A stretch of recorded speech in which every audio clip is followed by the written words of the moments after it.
commend you, youth, for running for your people and sacrificing what you have to do for all the youth and the people of the Northern Cheyennes. And the Oglala Sioux Tribe stands behind you in your endeavors for your people. So take care and just remember to pray on your journey back to Montana.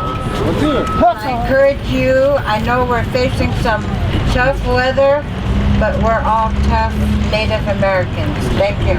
I believe this run is very important for our young people so they learn their history and their ancestors, what they went through,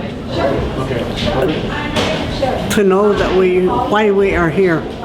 If it wasn't for the ones that survived, we wouldn't be here. And it's really important for the young people to know that and appreciate life.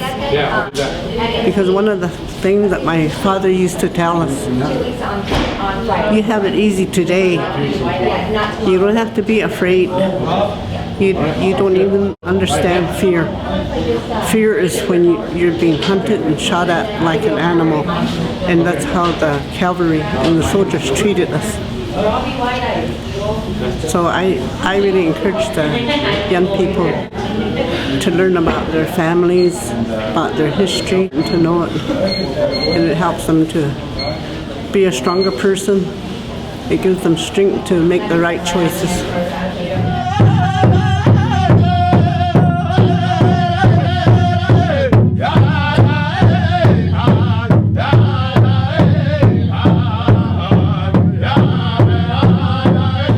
Look that way, there's some tall cottonwood trees over there. All you kids, you can go over there and see. Those are burial grounds of your ancestors, some of the Cheyenne that came here in 1879. Some of them, they stayed here in 1879, January 9th of 1879, when the Cheyenne outbreak occurred. On the 16th of January, Chief Dullknife made it here to Chief Red Cloud Camp. And at that time, if you can imagine, all our people were here at that time in 1878 through 1883. And the Cheyennes were camped here until 83, until you received the Tongue River Reservation up there, Lame Deer Agency. So a total of 28 burials. They belong to your people. And my relatives lived here, and my grandparents, and they took care of these. They made sure nobody disturbed them.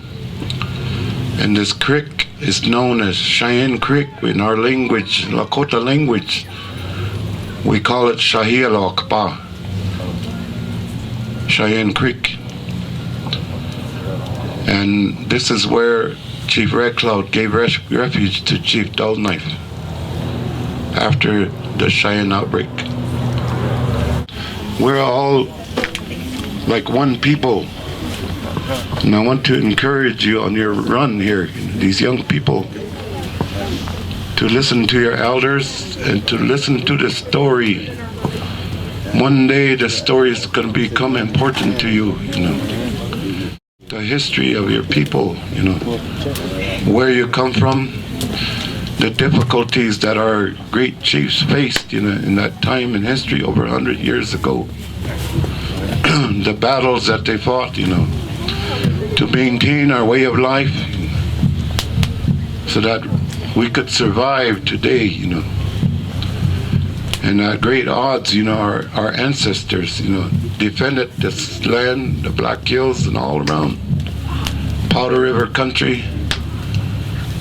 The Cheyenne and the Lakota people, we have a great history. And we've been together for hundreds of years. We're allies. We're relatives. We're brother and sister tribe. Their origin story is it's the same as ours. We come from the stars. We're not we're spirits having a human experience. Last night we were getting ready. We used pipe. We paint all the runners. You're in a ceremony. Even though it's a new day and that paint, you can't see it, but it's still on you. What you think and your thoughts is real important because your life will follow it. You guys are great people, warriors, leaders. Speak your language. Alter your destiny. Reclaim your greatness. There's hidden codes in the language. You can talk to the wind. You can talk to the fire.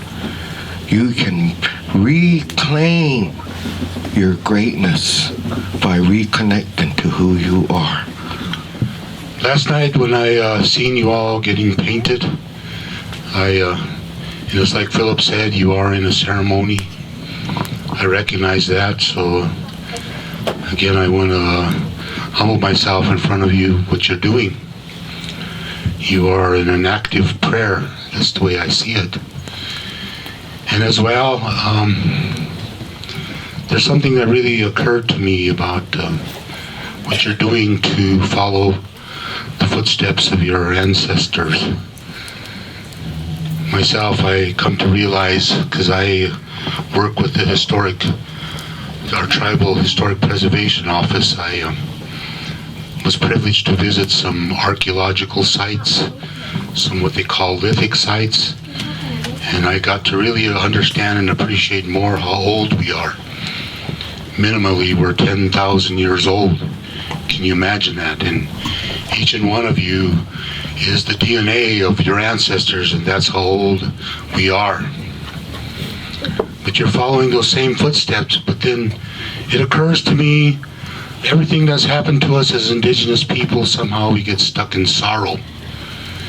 But I see a greatness happening here as you take the Cheyenne way of life to a higher level by actually honoring your ancestors by living and facing all adversary with strength and unity.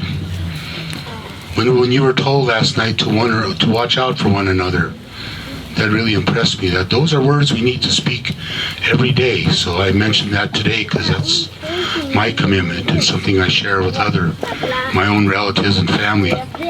This morning early, I drank coffee with my mother and told about the ceremony last night. So myself, I share everything I see and feel.